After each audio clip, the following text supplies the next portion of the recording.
happy birthday to give out. Happy birthday to my nephew Dylan. Have a great day, handsome man, Auntie Vicky, and cousins Rio and Amy. Looking forward to seeing you and to spoiling you.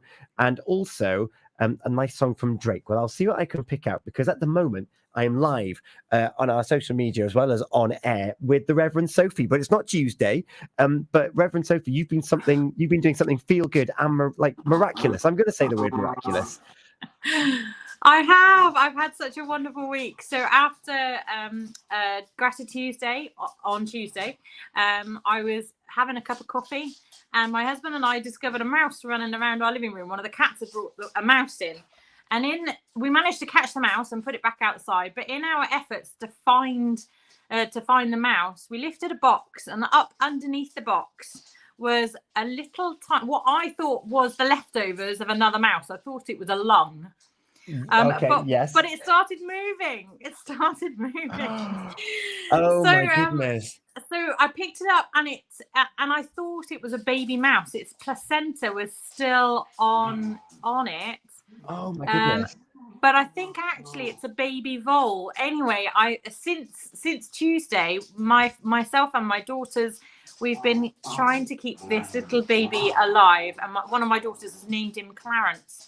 And so it's definitely very feel good and joyous just to be able to share little baby Clarence with you, who I think will become, assuming that we manage to keep him alive for long enough, he will become a much loved member of the family after all of this.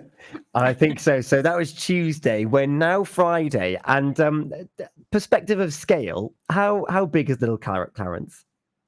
He's about the size of a kidney bean. Oh my goodness. Maybe a little bit bigger than a kidney bean now, but certainly when we first had him, about kidney bean size. I will turn my camera around and show you all, shall I? Yeah, go on. Let's have a look. And he's a little wriggly worm as well, but he's so tiny. He's strong. He's a fighter. He is very strong. Hang on a second. Right, can you see it? Look. So named Clarence. Named Clarence, yeah. And so what's been your routine since Tuesday? What's been going on? Well, the first thing we did was we went out to try and find some kitten milk. So we've been feeding him kitten milk, which apparently is fine. Apparently you can feed baby voles kitten milk, cat milk. You can feed them goat's milk and oat milk. So The only thing they're not really a big fan of is whole milk. Right. Whole cow's milk. So just be careful what brands you get, that sort of thing. If you happen to be in a situation where you're feeding a baby vole, that's what you've got to be careful of. The other thing we've discovered is that he can't poop and he can't wee on his own, so he needs help with that. So we have to kind of clean his bottom like the mum would do. You know how they clean them? Oh, of course, yes, yeah. Stimulates them to poo and wee. So we're having to do a bit of that as well. Oh my goodness. I have to say I'm not licking the vole. We're using little cotton buds and warm water. Wow. And you're just kind of like just patting it down with a cotton bud, and just smoothing motion is enough. Yeah, absolutely. Yeah. And you can see all of his inside still at the moment as well. He hasn't got any hair yet, so you can see through it. And his skin is quite translucent, so you can see right inside his tummy. Oh my goodness. And then how are you getting the milk into little Clarence? We've got a little pipette, but I watched a video the other day of someone using a paintbrush, so I think I might try that. That might be better for him. A paintbrush? Oh, you just kind of just dip it in and just put it in his face, kind of thing. Yeah, basically just let him suck off the paintbrush. It's quite tricky. I mean, he knows when I'm bringing food to him now, so he does open his mouth up for me. Oh, that's good. Yeah, so he's doing that, and he's looking for food. It's almost feed time. 9 o'clock is feed time, so he's getting a bit wriggly now and thinking, okay, well, where's breakfast then, Mum? Come on. Yeah. And you've got him in that container there. I can hear that he's got a larger brother already in the background. Are they friends? Yeah. This is my two Dachshunds. Oh, look at them! Are they doing a good job at looking after Clarence? They're doing a good job of looking after Clarence. But Clarence has also got a cuddly toy. So this is his cuddly toy. And he's one of those cuddly toys you can put in the microwave and it warms up. So nice. you put his box on top of the bear and it keeps him nice and warm. Gosh, and so what's going to happen next? So you've been learning stuff about little animals that you've never had to learn before. What's going to happen now? Well, I think Father Neil actually was in the vet's the other day, and he asked the vet about the voles. And apparently there are two types of voles. So there is a water vole and a field vole, which is often called a field mouse, but it's actually a vole. I think the water voles are protected species, so you need to have a license to keep water voles. Oh.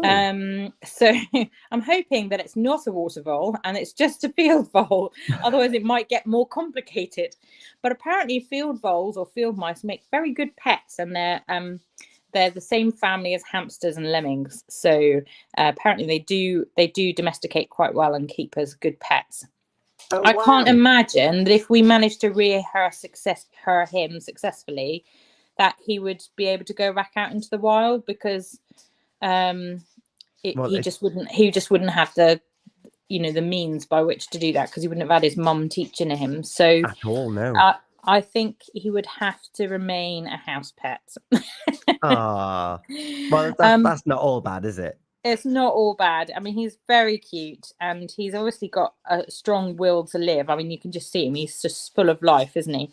Yeah. And bearing in mind, the poor little mite was half dead when I picked him up off the floor. He's just, I'm just so pleased that he's managed to get this far and that he's alive. So we keep praying for him, keep praying that he continues to be strong and continues to feed and continues to do all the things that he needs to do. Well, with the love, care, and nurturing that you and the family are giving little Clarence, he's full of energy. We can see it here on the social media. For those that are listening, you can watch this back on the Facebook when you get a moment to see tiny Clarence. I can't wait to see what happens next. And it's just so lovely that we can all help creatures, great, big, and small. He's very, very cute, and it's been a real joy so far. Oh, mind you, not the getting up first thing in the morning, several times throughout the night. So we're feeding him every 2 hours at the moment, which means that we're getting up 3 or 4 times during the night to keep him well fed. But hopefully that won't last forever. I would imagine within a couple of weeks we can reduce that. So. Wow, it's like you've had another child for your own, Sophie. It is like I've had another child, and you can see the bags coming underneath the eyes here. I'm like, oh, amazing. Well, thank you so much for sharing with us this morning, little Clarence. I can't wait to see his progress and how he gets on. And of course, you're back on the radio on Sunday morning. On Sunday morning. Looking forward to it. Absolutely. Alive and kicking. Alive and kicking, yeah. 8 till 9. Yeah, 8 till 9. There you go. Yeah. You can catch up. I'm not the only one to forget.